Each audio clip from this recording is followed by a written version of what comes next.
Добрый день, дорогие коллеги! Продолжу, с вашего позволения, выпечку на термофильной закваске. И сегодня в программе нарочанский хлеб. Это белорусский хлеб, который на производстве готовится по четырехступенчатой технологии. Заварка, заквашенная заварка, сброженная заварка и тесто, а в домашних условиях его придется готовить по пятиступенчатой технологии. Закваска, заварка, заквашенная заварка, сброженная заварка и тесто. Ну вот, если вас это заинтересовало, то сейчас я покажу, как его приготовить.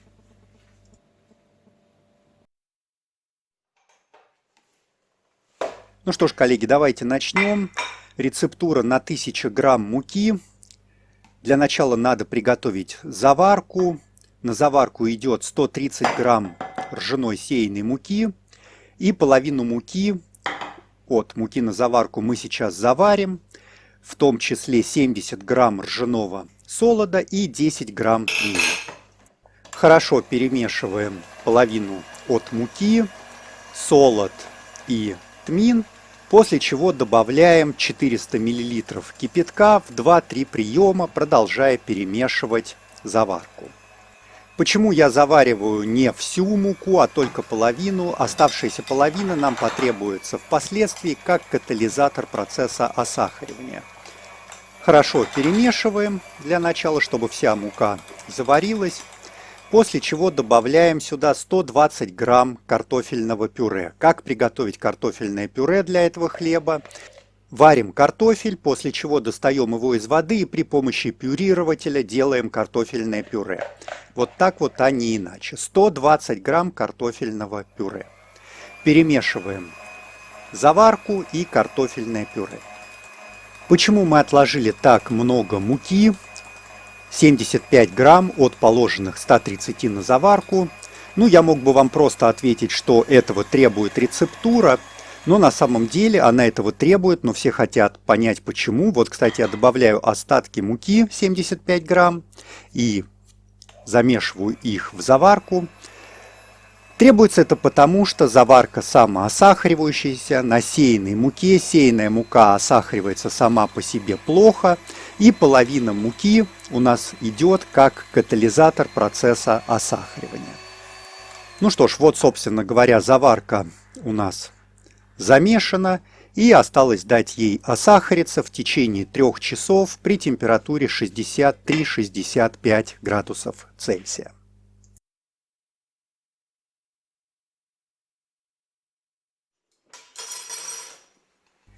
Через 3 часа заварку перемешиваем и даем ей остыть до температуры примерно 53 градуса Цельсия, на что потребуется около 15 минут.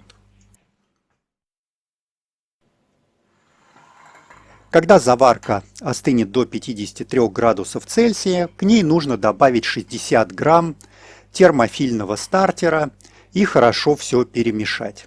Ну, поскольку тема получения термофильного стартера в домашних условиях – это отдельная история, я не буду добавлять ее в каждую видеорецептуру, поэтому снизу я просто положил под видео ссылочку на статью в моем блоге, в котором я рассказываю, что такое термофильный стартер, откуда он берется и зачем все это нужно. Перемешиваем 60 грамм термофильного стартера и заварку до однородного состояния. Особенностью приготовления многих белорусских сортов хлеба, в том числе нарочанского, является то, что термофильные бактерии Дельбрюки кормятся картошкой. Это добавляет хлебу особую изюминку и очень многим нравится. Накрываем будущую термофильную закваску сверху пищевой пленкой, чтобы предотвратить контакт с кислородом и предотвратить образование плесени на ее поверхности. И оставляем на закисание на 18 часов при температуре от 48 до 52 градусов Цельсия.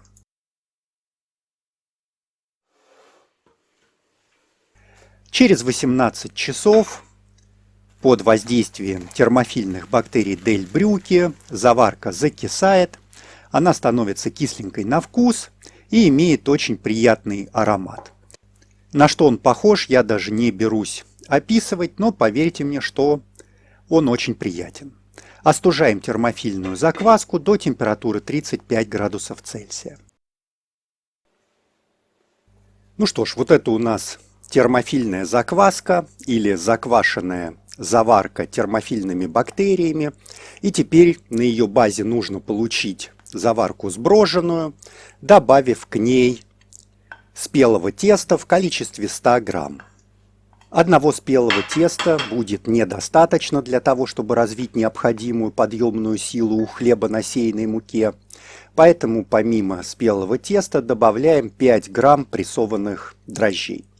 Нарочанский хлеб я пеку в первый раз и на данный момент еще не знаю, сколько воды возьмет тесто, поэтому не развожу дрожжи в воде. Но забегая вперед, я знаю, что воды тесто возьмет еще достаточно, поэтому дрожжи можно развести в воде.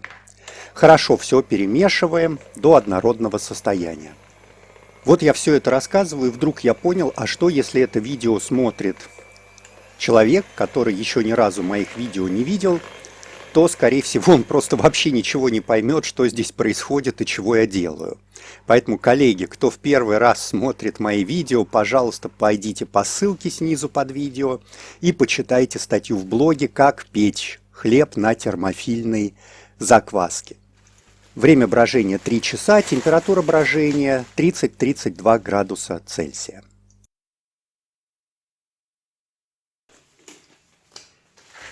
Через 3 часа заварка активно бродит и имеет приятный аромат.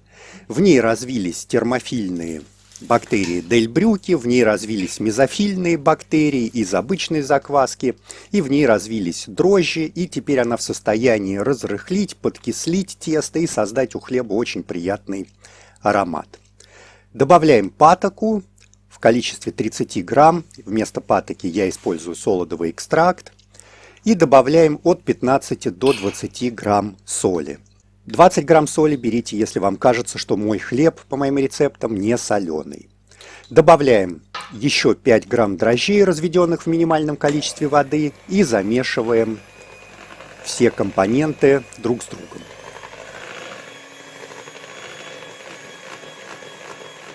Добавляем 540 грамм муки ржаной сеяной и 200 грамм муки пшеничной первого сорта.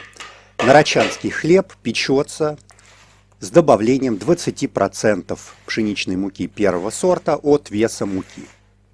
В Беларуси печется огромное количество ржаного хлеба на ржаной сеяной муке, и почти все сорта этого хлеба пекутся с использованием термофильных заквасок.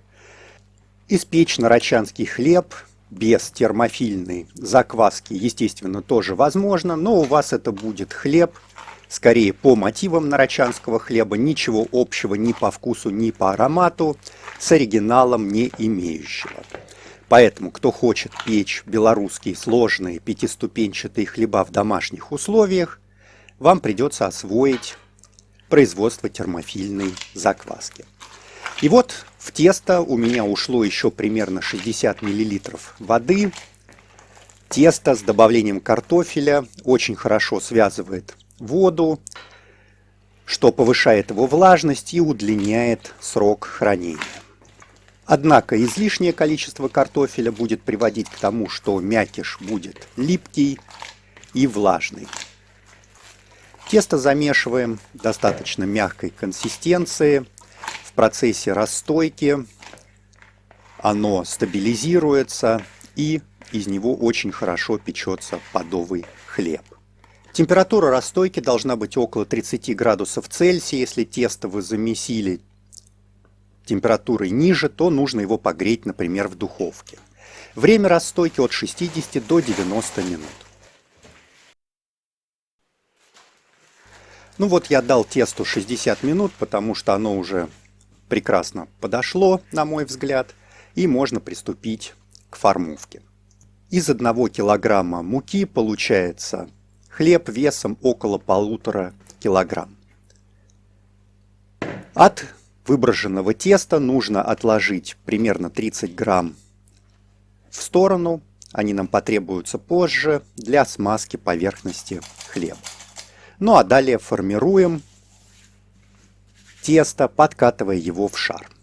На приготовление нарочанского хлеба в домашних условиях при наличии готового термофильного стартера уходит примерно 28 часов.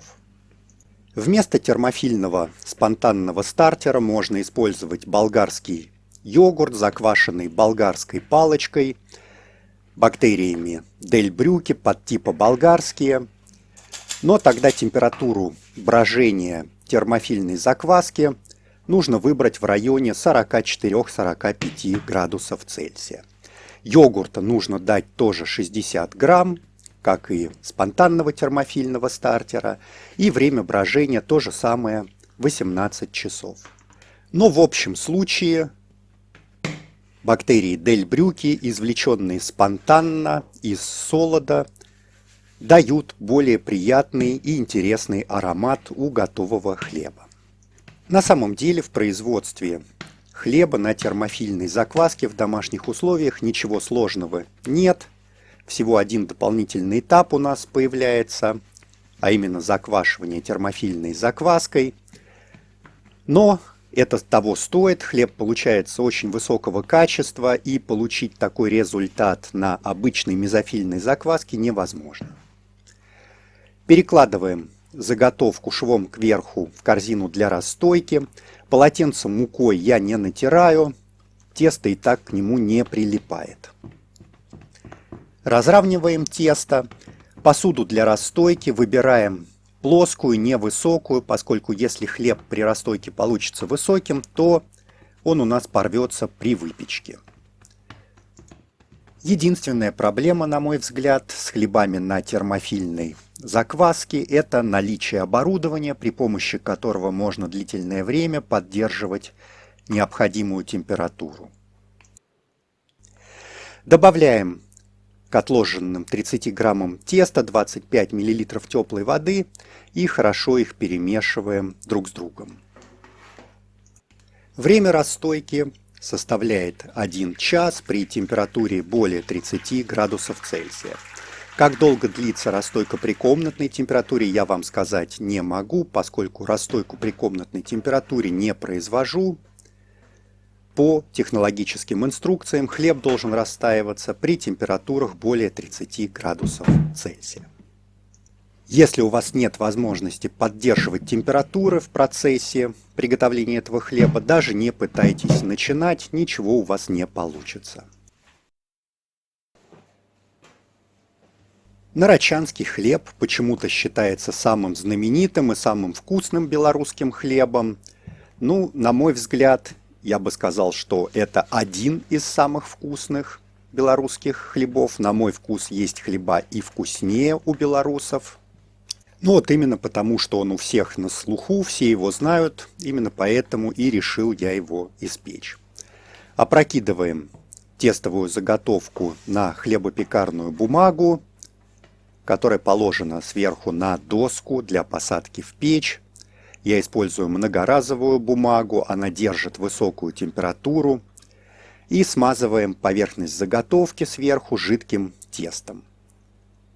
Духовка к этому моменту должна быть хорошо прогрета при температуре 270 градусов Цельсия. Печь мы будем на камне. Всем, кто серьезно занимается выпечкой хлеба, я рекомендую купить камень для выпечки. Это серьезно повысит качество выпекаемого вами хлеба. Делаем наколы, чтобы предотвратить подрыв, и помещаем хлеб в духовку. Выпекаем первые 8 минут при температуре 270 градусов Цельсия и затем допекаем еще около 40 минут при температуре 200 градусов Цельсия. Верхний и нижний подогрев без пара. За 3 минуты до окончания выпечки необходимо сбрызнуть верхнюю поверхность хлеба водой для придания его поверхности глянца. Я долго думал, стоит ли этот хлеб смазывать сверху крахмальным кисельком, но, посмотрев фотографии оригинальных нарочанских караваев, отметил, что этого не делается. Хлеб получается очень ароматным, пряным, вкусным, Тем, кто хочет печь на термофильной закваске, я рекомендую его обязательно попробовать. Ну, а на этом я с вами прощаюсь и до следующего раза.